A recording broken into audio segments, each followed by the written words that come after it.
Едногласно усвоен деловник, договор за темпото со кој ќе се работи и првичен план како и кои поранешни и сегашни функционери ќе се повикуваат како сведоци. Собраниската анкетна комисија која треба да утврди дали има политичка одговорност на клиниката за онкологија и дали се прекршени правата на пациентите, денеска ја одржа првата седница. Председателката на комисијата, пратеничката Рашела Мизрахи, најави дека денеска ќе разговара со поранешни министри за здравство, но не прецизираше дали тие ќе бидат повикани како сведоци и кога. Согласно наодите кои што излегува од медиумите, би требало да се информираме не само од актуелниот министер со информации кои што тој располага, туку и останати министри. Да, има потврда и одредени министри денеска ќе имаат состанок со мене во собранието, заради тоа беше и најавата.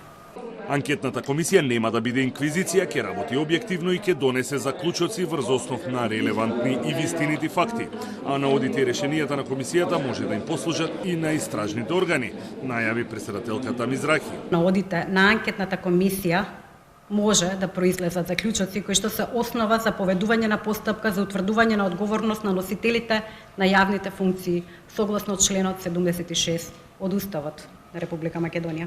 Комисијата работи со рок, па затоа седниците ќе бидат со згуснат распоред. Денеска им беше соопштено и едногласно прифатија сите членови и заменици на анкетната комисија дека доколку темпото и фреквенцијата тоа го побарува, анкетната комисија ќе работи секој ден, вклучувајќи и викенди.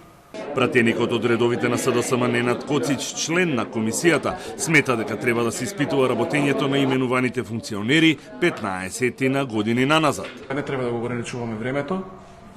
Со оглед на информациите дека постоеле индиции и пријави до основното јавно обвинителство уште пред 10 на години за наводни злоупотреби, би требало како одговор на анкетна комисија да разгледаме дали тоа некој ги скривал предметите во фиока. Во меѓувреме од обвинителството без нови информации околу текот на истрагата, а она што е познато е дека двајца обвинители ја водат пред истрагата.